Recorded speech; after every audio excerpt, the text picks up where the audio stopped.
پھر عرض کروں، لکھنا ہے ابھی تو. جی لیا 4 دن جوانی میں.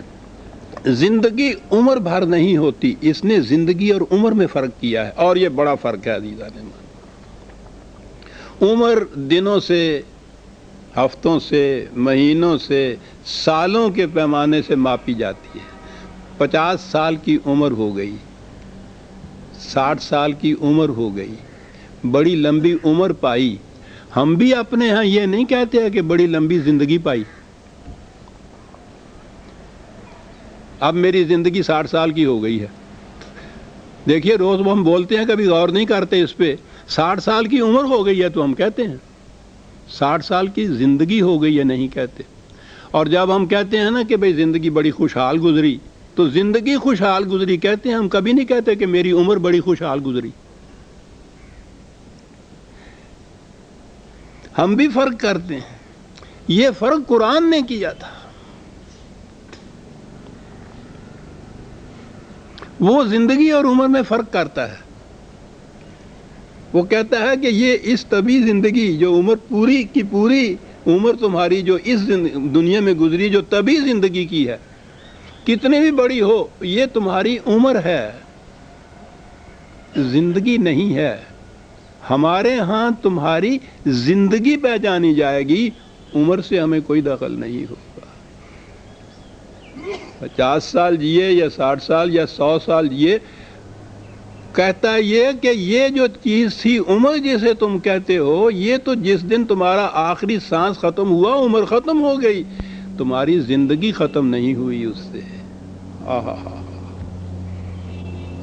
زندہ انسانوں سے وہ یہ کہتا ہے کہ استجیبوا الی اللہ والی الرسول اذا دعاکم لما یحییکم. اے چلتے پھرتے انسانوں، لبیک کہو رسول کی اس دعوت پہ جو اس لیے دعوت دیتا ہے کہ تمہیں زندگی مل جائے. وہ تو زندہ انسان ہے، لیکن وہ عمر والے انسان ہیں.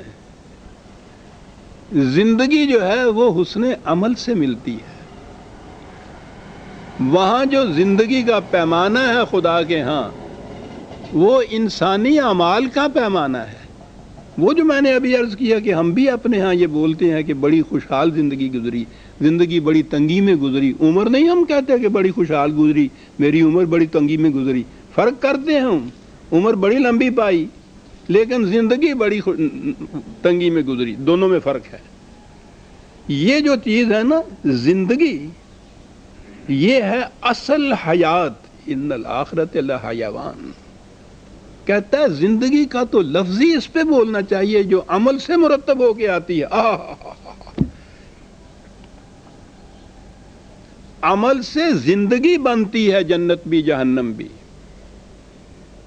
اچھی خوراک کھانے سے، اچھی طرح رہنے سہنے سے، دوائیاں کھانے سے تو عمر بڑھتی ہے، زندگی نہیں بڑھتی. عمل سے زندگی بنتی ہے، جنت بھی جہنم بھی. یہ خاکی اپنی فطرت میں نہ نوری ہے نہ ناری ہے. عمل سے زندگی بنتی ہے. میں فرق کر رہا تھا عمر میں اور زندگی میں. یہ فرق قرآن نے کیا ہے. زندہ چلتے پھرتے انسانوں کو وہ کہتا ہے کہ آؤ تمہیں میں زندگی عطا کروں. زندہ انسانوں سے کہنا تمہیں زندگی عطا کروں. عمر اور زندگی میں فرق کر رہا ہے. انسان مرتا ہے تو اس کی عمر ختم ہوتی ہے، اس کی زندگی ختم نہیں ہوتی. عمر طبی اسباب سے مرتب ہوتی ہے اور اسی سے ختم ہوتی ہے. زندگی حسن عمل سے ترتیب پاتی ہے اور حسن عمل ساتھ جاتے ہیں انسان کے. تو جو اسے نہیں مانتا، زندگی کو جو ساتھ جانے والی ہے، اس کے سارے اعمال جتنے ہیں وہ عمر سے متعلق ہوتے ہیں. عمر ختم ہوتی ہے تو وہ اعمال بھی ختم ہوتے ہیں، ان کے نتائج بھی ختم ہو جاتے ہیں. سب ابھی جو میں نے عرض کیا کہ اچھے کام کرنے سے اپنا اطمینان ہوا، اپنی خوشی حاصل ہو گئی، معاشرے میں عزت حاصل ہو گئی، نام ہوا دنیا کے اندر، ڈنکا بجا آسمان تک، سب کچھ ہوا. زندگی نہیں.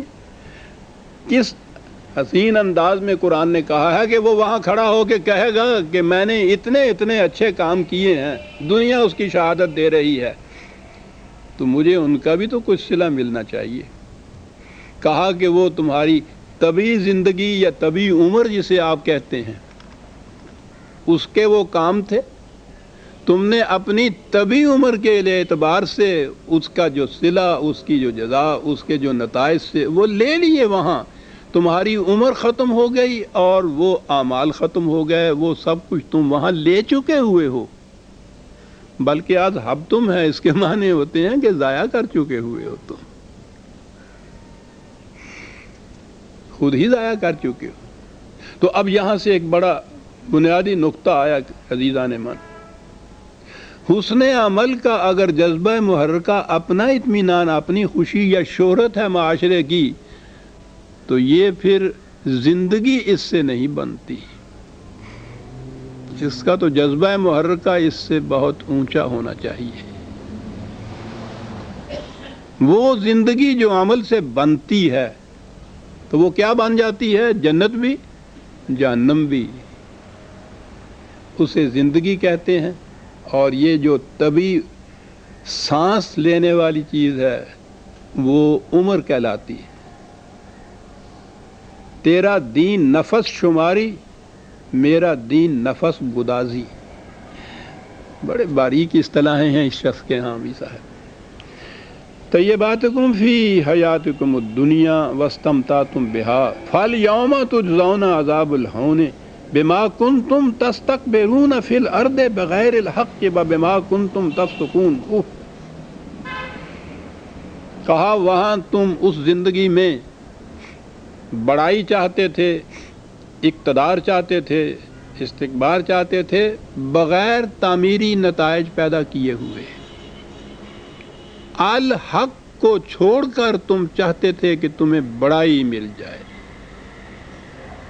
یہاں یہ نظر آیا کہ دنیا میں بڑائی حاصل کرنا کوئی بری بات نہیں ہے، یعنی تکبر اور چیز ہوتی ہے، وہ تو یہ کہتے ہیں تکبر عزازیل رخال کر دے، لیکن ہمارے ہاں تو جب پھر یہ تصوف آ گیا تو وہاں تو پھر ہر قسم کی بڑائی، ہر قسم کی کبریائی، ہر قسم کا استکبار، وہ تو سارے کا سارا ہی ان کے ہاں ناجائز قرار پا گیا۔ ہو جا کھ مسیح دا جڑا میں کہنا ہونا ہے گا، رڑکی نہ کسی دے پیراں وچ ان کی زندگی۔ قرآن استکبار کو معیوب قرار نہیں دیتا ہے، وہ تو مومن کو کہتا ہے کہ مومنین کو تو وہ اعلان کہتا ہے، تمام اقوام عالم سے بلند۔ وہ جب اعلان کرتا ہے مینار پہ کھڑا ہو کے 5 دفعہ دن میں کہ اللہ اکبر، تو در حقیقت وہ خدا کے قوانین ماننے والی قوم کی کبریائی کا اعلان کرتا ہے۔ اللہ تو اکبر ہے ہی، تم کہو یا نہ کہو۔ یہ کس چیز کا اعلان ہو رہا ہے؟ خدا کے نظام کو قائم کرنے والی جماعت کی صفت بتائی جا رہی ہے، وہ کہ جو یہ اعلان کرتی ہے کہ اشہد ان لا الہ الا اللہ، کہ ہماری زندگی اس امر کی شہادت ہے کہ ہم کسی انسان کو صاحب اقتدار نہیں مانتے، صرف خدا کو مانتے ہیں۔ جو یہ مانے گا وہ تو خود کبریائی کے مقام پہ پہنچ جائے گا۔ جس نے کسی انسان کو حق حکومت نہیں دیا ہے، سوچئے وہ کتنا بڑا انسان ہو گیا خود۔ تو یہ جو خدا کی کبریائی ہے، یہ خدا کے بندوں کی کبریائی ہے۔ تو استکبار جو ہے یہ تو حق ہے مومن کا، بلکہ شناخت ہے مومن کی، خصوصیت ہے مومن کی۔ کون سا استکبار برا ہے؟ تستکبرون فی الارض بغیر الحق، الحق کے بغیر استکبار جو ہے، بڑائی حاصل کرنا، اقتدار حاصل کرنا الحق کے بغیر۔ کہا یہ ہے تم جو کرتے تھے عزیزان من، قرآن کے تقابل جسے کہتے ہیں، تجزون عذاب الہون، آج پھر ذلت کا عذاب بھگتو۔ تم استکبار چاہتے تھے نا، بہت بڑا بننا چاہتے تھے بغیر الحق، اس کا نتیجہ جو ہے آخرت زندگی تمہاری جو ہے نہایت ذلت آمیز ہوگی۔ اور یہ تو تاریخ شاہد ہے انسانیت کی کہ خواہ وہ کتنا ہی بڑا